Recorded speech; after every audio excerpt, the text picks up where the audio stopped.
Hello, it's Randi Rhodes. Here's a clip from our show, and go to randyrhodes.com for the whole thing and a podcast. Buy a stinking podcast. Mary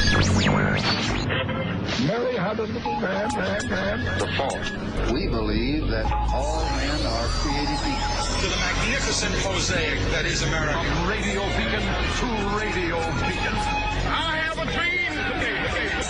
Change has come to America. Believe me. Knock, knock.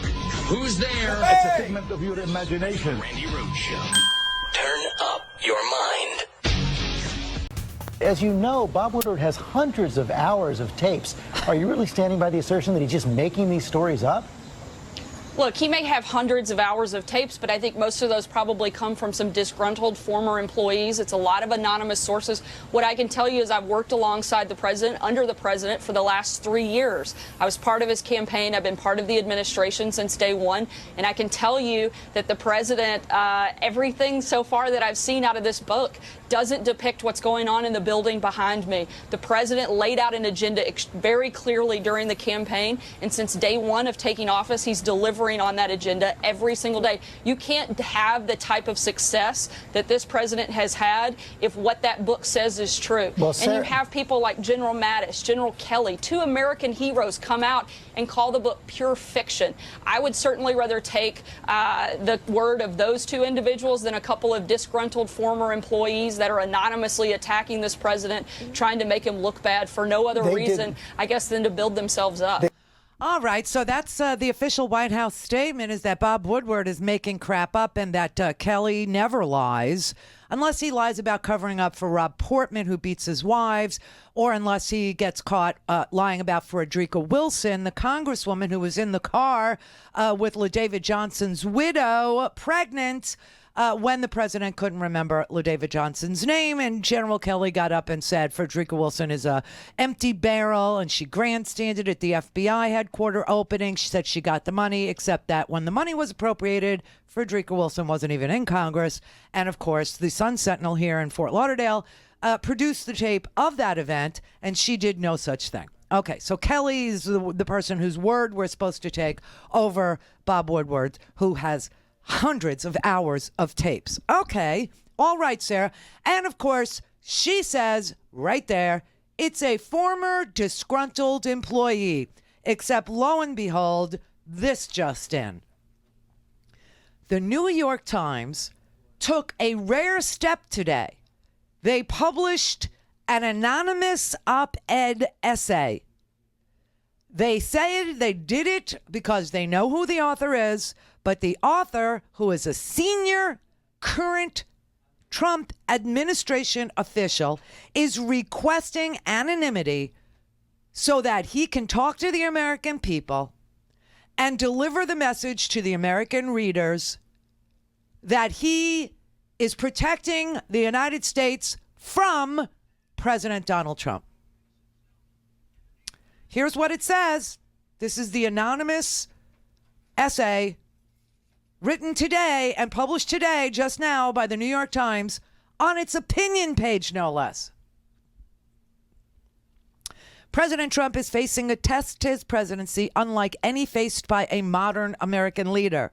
It's not just that the special counsel looms large, or that the country is bitterly divided over Mr. Trump's leadership, or even that his party might well lose the House to an opposition hell-bent on his downfall.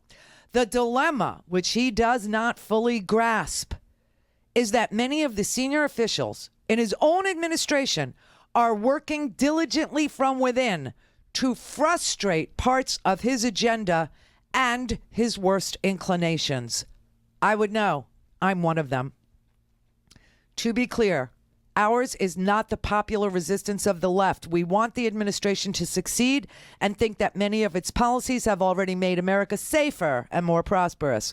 But we believe in our first duty being to this country. And the president continues to act in a manner that is detrimental to the health of our republic.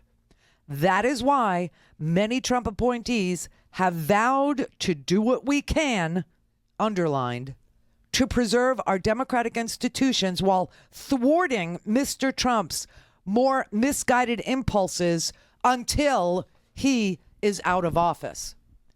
The root of the problem is the president's amorality. Anyone who works with him knows he is not moored to any discernible first principles that guide his decision making. Although he was elected as a Republican, the president shows little affinity for ideals long espoused by conservatives: free minds, free markets, and free people. Yeah. At best, he has invoked these ideals in scripted settings. At worst, he has attacked them outright.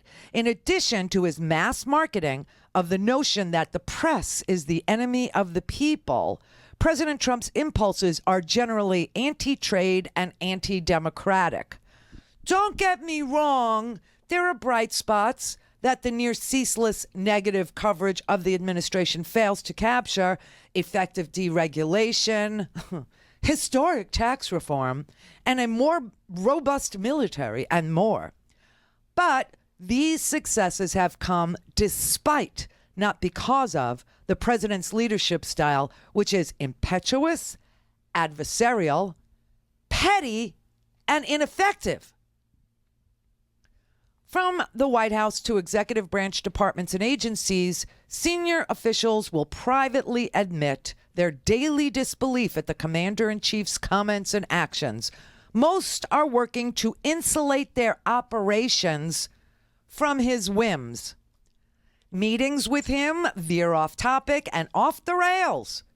He engages in repetitive rants, and his impulsiveness results in half-baked, ill-informed, and occasionally reckless decisions that have to be walked back. There is literally no telling whether he might change his mind from one minute to the next. A top official complained to me recently, exasperated by an Oval Office meeting at which the president flip-flopped on a major policy decision he'd made only 1 week earlier. The erratic behavior would be more concerning if it weren't for unsung heroes in and around the White House. Some of his aides has been cast as villains by the media, but in private, they have gone to great lengths to keep bad decisions contained to the West Wing, though they are clearly not always successful. It may be cold comfort in this chaotic era, but Americans should know that there are adults in the room. Oh my God. We fully recognize what is happening, and we're trying to do what's right even when Donald Trump won't. The result is a two-track presidency. Take foreign policy. In public and in private, President Trump shows a preference for autocrats and dictators, such as Vladimir Putin of Russia and North Korea's leader Kim Jong-un, and displays little genuine appreciation for the ties that bind us to allied, like-minded nations. Astute observers have noted, though, that the result of the administration is operating on that the rest of the administration is operating on another track, one where countries like Russia are called out for meddling and punished accordingly, and where allies around the world are engaged as peers rather than ridiculed as rivals. On Russia, for instance, the president was reluctant to expel so many of Mr. Putin's spies as punishment for the poisoning of a former Russian spy in Britain. He complained for weeks about senior staff members letting him get boxed into further confrontation with Russia, and he expressed frustration that the United States continued to impose sanctions on the country for its malign behavior. But his national security team knew better. Such actions had to be taken to hold Moscow accountable. This isn't the work of the so-called deep state. It's the work of the steady state. Given the instabilities many witnessed, there were early whispers within the cabinet of invoking the 25th Amendment, which would start a complex process for removing the president. But no one wanted to precipitate a constitutional crisis.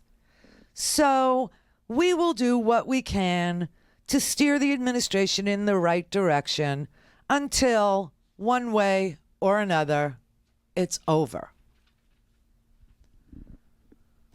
The bigger concern is not what Mr. Trump has done to the presidency, but rather what we as a nation have allowed him to do to us. We have sunk low with him and allowed our discourse to be stripped of civility. Senator John McCain put it best in his farewell letter. All Americans should heed his words and break free of the tribalism trap, with the high aim of uniting us through shared values and love of this great nation. We may no longer have Senator McCain, but we will always have his example, a lodestar for restoring honor to public life and our national dialogue. Mr. Trump may fear such honorable men, but we should revere them. There is a quiet resistance within the administration of people choosing to put country first, but the real difference will be made by everyday citizens rising above politics, reaching across the aisle, and resolving to shed the labels in favor of a single one, Americans. The writer is a senior official at the Trump administration. Sarah Sanders' statement from the president regarding anonymous New York Times op-ed. Okay, here we go. Nearly 62 million people voted for Donald Trump in 2016, earning him 306 electoral college votes versus 232 for his opponent. He's dictating this, you know. None of them voted for a gutless anonymous source for the failing New York Times. Oh, come on. This is not her. This is him. We are disappointed but not surprised that the paper chose to publish this pathetic, reckless, and selfish op-ed. This is a new low for the so-called paper of record, and it should issue an apology. An apology, Senator! An apology is deserved.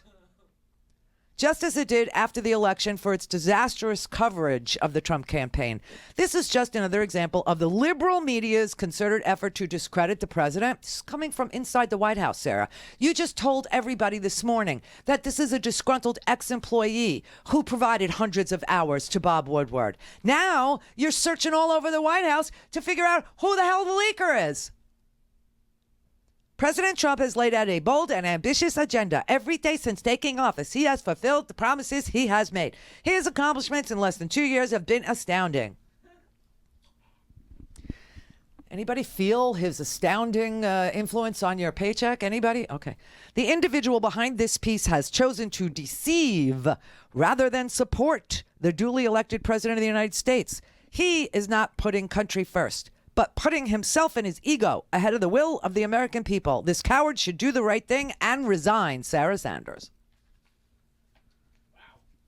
Oh, my freaking God. It's complete and utter chaos. It's Survivor in the White House. You have an op-ed written by a senior administration official. Now everybody's going to try and figure out who it is, okay? But that's not even the most important part. What is the most important part is that in this, somebody working very close to this president currently in the Oval Office said that they were considering invoking the 25th Amendment. That the man is morally unmoored. He is unstable. He repeats himself. He rants over and over again. He makes no sense. He creates chaos. He has little affinity for ideals long espoused by conservatives. And I might point out Democrats too. We all believe in free people. I don't know why they make that their little wheelhouse. Only they believe in free people. You don't believe in free people. You believe in voter suppression. You believe in gerrymandering. You don't trust the people, and therefore the people don't trust you. And that is why your polling is at all-time lows. However, I digress. So this paragraph, giving the instability many witnessed. There were early whispers within the cabinet of invoking the 25th Amendment, which would start a complex process for removing the president.